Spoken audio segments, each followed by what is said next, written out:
नमस्कार बच्चों, मैं Shivam singer, Shivam sir classes में आपका स्वागत है। तो आज मैं आप लोगों को टॉपिक लेके आया हूँ, भौतिक विज्ञान फिजिक्स का है गोली दर्पण।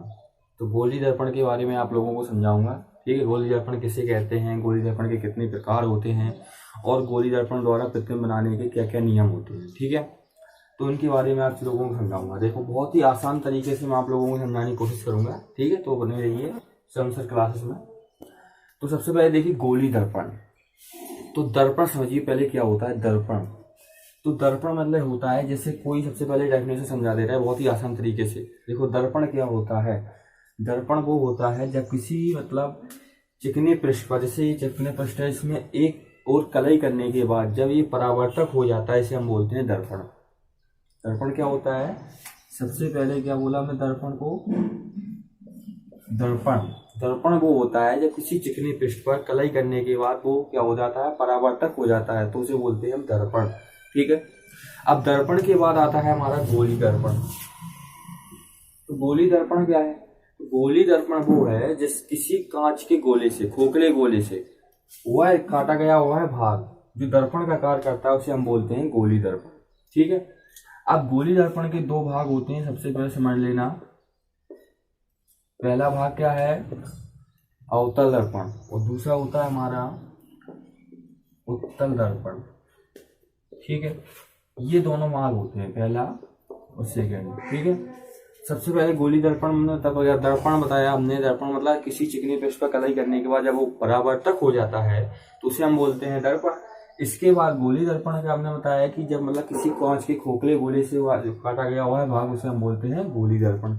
ये दो प्रकार के होते हैं, अवतल दर्पण और उत्तल दर्पण। ठीक है, अवतल दर्पण क्या होता है, अब अवतल दर्पण में हमने बताया, जैसे सबसे पहले एक हम क्या करते हैं, आप लोगों को एक डायग्राम मतलब एक चित्र के द्वारा आप लोगों को जल्दी से समझा देते हैं। ठीक है, ध्यान समझना सब लोग। जैसे ये हमने एक कांच का मतलब खोखला गोला लिया। अब इसमें से हमने क्या किया कि जैसे इसमें से ये भाग हमने काटा, ऐसे अलग से लिख दे रहे हैं। ठीक है, तो यहाँ पे हमने अगर जैसे हम काट के लिख दे रहे हैं ये वाला भाग। ठीक है, ये वाला जब हमने भाग काटा और इस वाले भाग में हमने क्या किया, इसमें एक साइड हमने कलई कर दी। ठीक है, तो क्या होता है इसमें, सबसे पहले इसमें गोली दर्पण की परिभाषा सामने आ गई। कांच के खोखले गोले से काटा गया हुआ है भाग जो दर्पण का कार्य करता है, उसे हम बोलते हैं गोली दर्पण। ये दो प्रकार, मुख्यतः दो प्रकार के होते हैं, अवतल दर्पण और उत्तल दर्पण।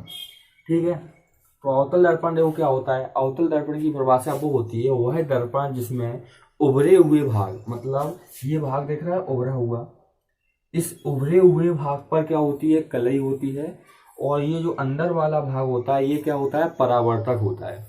जैसे जैसे हम बता ही सकते हैं आप लोगों को, इस चीज को अगर मेरेज करें, अब ये देखें, ये अवतल दर्पण कैसे होता है, हमने बताया कि वह कांच के खोखले गोले से काटा गया हुआ दर्पण है, मान की चलाए दर्पण काटा मैंने।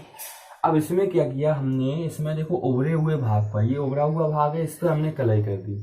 ठीक है, उभरे हुए भाग पर कलई करने के बाद जो अंदर का भाग है, ये वाला भाग है, ये कैसा होता है, परावर्तक रिफ्लेक्शन होता है इसमें। मतलब जैसे कोई प्रकाश की किरण आएगी तो ये परावर्तक हो जाएगी। बात समझ में आ गई, तो इससे हम बोलेंगे, क्या बोलेंगे, अवतल दर्पण।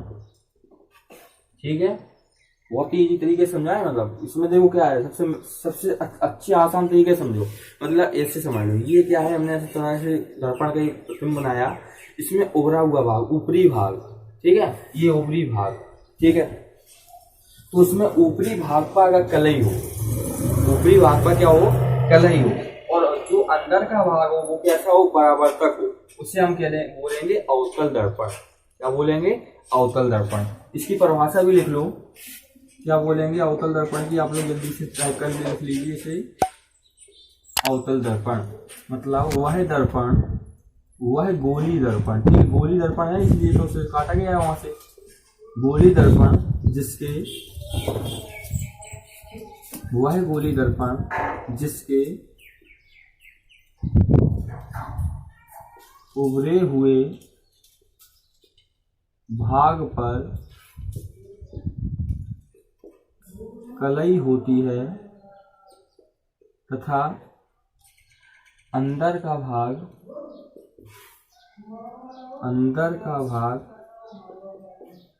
परावर्तक होता है।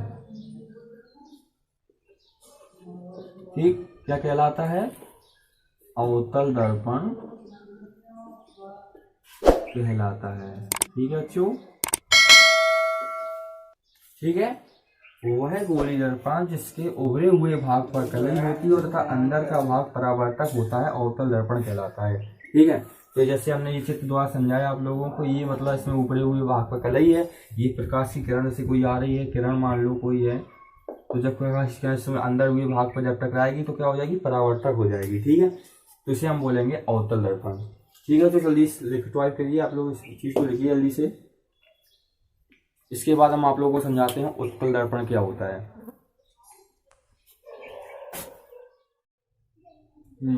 तो अगला हमारा अगली डेफिनेशन है हमारी उत्तल दर्पण। जैसे अवतल दर्पण है उसी के थोड़ी अपोजिट समझ लो, ये गोली दर्पण का ये भी भाग होता है, दूसरा भाग होता है। इसमें क्या होता है? देखो, अवतल दर्पण में हमने बताया था कि क्या होता है? उभरे हुए कल पर मतलब तल पर कलई होती है और अंदर का भाग परावर्तक होता है। जबकि उत्तल दर्पण में क्या होता है? सीधा जस्ट अपोजिट, मतलब उल्टा ही समझ लो। जैसे हम इसको मतलब बना के दिखा रहे हैं, जैसे हमने ये बनाया हमने, ठीक है, एक गोली दर्पण काटा हमने, इसमें क्या किया? अंदर का भाग जो है उस पर हमने कलई कर दी, ये कलई कर दी हमने। इसके बाद ये जो उभरा हुआ भाग ये क्या हो गया? परावर्तक हो गया। बात समझ में आ गई? इससे हमने किरण पुंज, ये प्रकाश की किरण है, तो इसमें क्या होता है? अंदर के भाग पर कलई होती है और उभरे हुए भाग पर क्या होता है? परावर्तक होता है। ठीक है, जिसे हम बोलते हैं उत्तल दर्पण। ठीक है, इसकी डेफिनेशन लिख लो। वह गोलीय दर्पण, वह गोली दर्पण, ठीक है, जिसमें अंदर के भाग में, ठीक है, कलई होती है तथा उभरे हुए तल पर, उभरा हुआ तल जो होता है वो परावर्तक होता है। ठीक है, वह गोली दर्पण जिसमें अंदर के भाग में कलई होती है तथा उभरे हुए तल परावर्तक होता है। ठीक है, उत्तल दर्पण कहलाता है। ठीक है, बात समझ में आ गई? तो ये गोली दर्पण था। गोली दर्पण मतलब कांच, मतलब किसी कांच के खोखले भाग का हुआ भाग जो गोली दर्पण कहलाता है। उसमें मतलब मुख्य दो भाग होते हैं, अवतल दर्पण और उत्तल दर्पण। अवतल दर्पण में क्या होता है? उभरे हुए भाग पर कलई होती है, अंदर का भाग परावर्तक होता है। जबकि इसमें क्या होता है? इसमें हमने बताया कि इसमें दबे हुए भाग, अंदर के भाग में कलई होती है और बाहर का भाग जो होता है उभरा हुआ वो परावर्तक होता है। इसे हम बोलते हैं उत्तल दर्पण। ठीक है, अब उत्तल दर्पण और अवतल दर्पण में क्या होते हैं? कुछ इम्पोर्टेंट परिभाषाएं भी होती हैं, जैसे कि बोले मुख्य अक्ष क्या होता है, ध्रुव क्या होता है, वक्ता केंद्र क्या होती है, उसकी फोकस दूरी क्या होती है, मुख्य फोकस क्या होता है। तो इसके लिए मैं आप लोगों को एक डायग्राम बनाता हूँ, उसमें सारी चीजें आप लोगों को समझा देता हूँ। ठीक है, चलो देखते हैं यार। इसके बाद क्या होता है, तो ये आप लोग जल्दी से नोट कर लीजिए। और एक बात और कि हाँ, कुछ बच्चों मतलब इसमें मतलब कैरी ऑन कर रहे हैं, मतलब इसमें क्या है, लगे हुए हैं पढ़ाई में और अच्छे तरीके से उन लोग वीडियो पे कमेंट भी कर रहे हैं। अच्छी बात है, उन लोगों को मैं बता ही देता हूँ। इस तरह से वीडियो देखते रहिए, इससे आप लोगों को नई नई इन्फॉर्मेशन मिलती रहेगी मतलब पढ़ाई के बारे में। ठीक है, चलो ठीक है, इसको नोट कीजिए आप लोग बच्चों जल्दी से।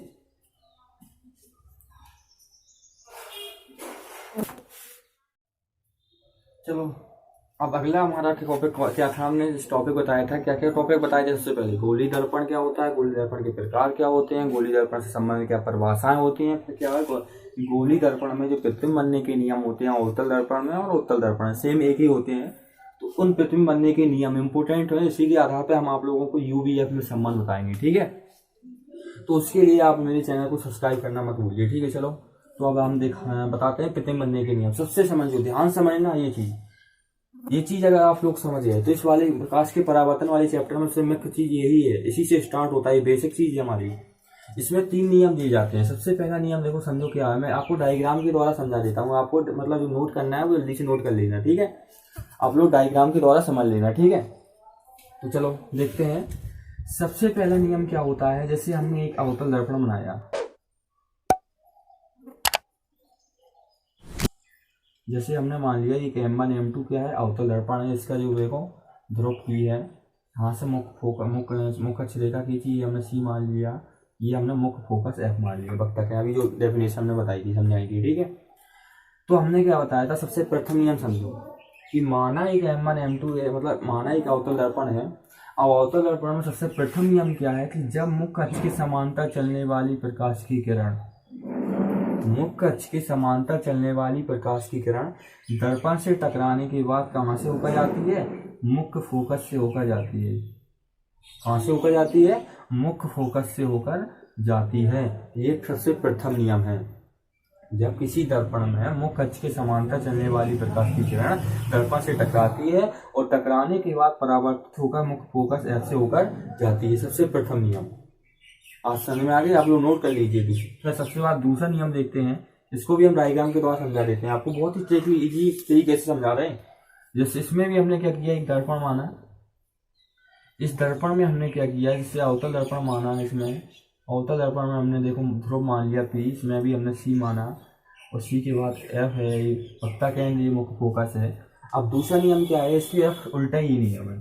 मतलब इसमें क्या है कि मुख्य फोकस F से होकर जाने वाली प्रकाश की किरण दर्पण से टकराती है और टकराने के बाद मुख्य फोकस F से मतलब मुख्य अक्ष के समांतर हो जाती है। समझ में आई। इसमें क्या था, ये जो किरण थी मुख्य अक्ष के समांतर होकर जा रही, टकरा रही थी और टकराने के बाद मुख्य फोकस F से होकर जा रही थी। तो इसमें क्या थी, दर्पण में जो मुख्य फोकस F से होकर जाने वाली किरण टकराने के बाद मुख्य अक्ष के समांतर हो जाती है। इसके बाद समझो तीसरा नियम। इन तीनों नियम को मतलब चिट्ठी द्वारा समझ लो आप जल्दी से। इसके बाद तीसरा नियम है, इसमें भी हमने क्या किया, एक अवतल दर्पण लिया, ये इसी प्रकार उत्तल दर्पण में भी होंगे। ये हमने P लिया, ध्रुव है। अब इसमें हमने क्या किया, यहाँ पे हमने C वक्ता केंद्र है, यहाँ पे F ले लिया, मुख्य फोकस। अब इस नियम में क्या है कि जब कोई प्रकाश की किरण वक्ता केंद्र C से होकर जाती है और दर्पण से टकराने के बाद कैसी हो जाती है, वापस उसी माध्यम में लौट जाती है। ये तीसरा नियम का। पहला नियम क्या था कि मुख्य अक्ष के समांतर चलने वाली प्रकाश की किरण दर्पण से टकराने के बाद मुख्य फोकस F से होकर जाती है। और दूसरा नियम क्या था कि दर्पण के मुख्य फोकस F से होकर जाने वाली किरण दर्पण से टकराने के बाद मुख्य अक्ष के समांतर हो जाती है। और तीसरा नियम क्या था कि वक्ता केंद्र C से होकर जाने वाली प्रकाश की किरण दर्पण से टकराने के बाद वापस उसी माध्यम में लौट जाती है। ये हमारे दर्पण के प्रतिबिंब बनाने के 3 नियम थे। इन्हीं नियम के द्वारा हमें क्या करना है, जो UVF में संबंध होगा आगे जो मतलब डेफिनेशन मतलब जो डेरिवेशन किए जाएंगे इसी नियम के आधार पर किए जाएंगे, ठीक है। तो मैंने आप लोगों को बहुत ही इजी तरीके मतलब सरल तरीके से आप लोगों को समझाने की कोशिश की है और बहुत ही सरल तरीके से आप लोगों को समझाया है, ठीक है। इस वजह से आप लोगों को क्या मतलब अगले जो नेक्स्ट वीडियो आएगा मेरा, तो उसमें मैं आप लोगों को UVF मतलब ऑर्थो दर्पण द्वारा UVF में संबंध बताऊंगा, ठीक है। ठीक, वो बहुत ही इंपॉर्टेंट है, परीक्षा की दृष्टि से भी बहुत इंपॉर्टेंट है। तो इसलिए आप लोगों को सबसे पहले ध्यान रखना है कि मेरे चैनल शिवम सर क्लासेस को सब्सक्राइब करना और बेल बनाना मत भूलिए, ठीक है। और आपको अगर वीडियो अच्छा लगे तो लाइक करना मत भूलिए, ठीक है। ओके, धन्यवाद।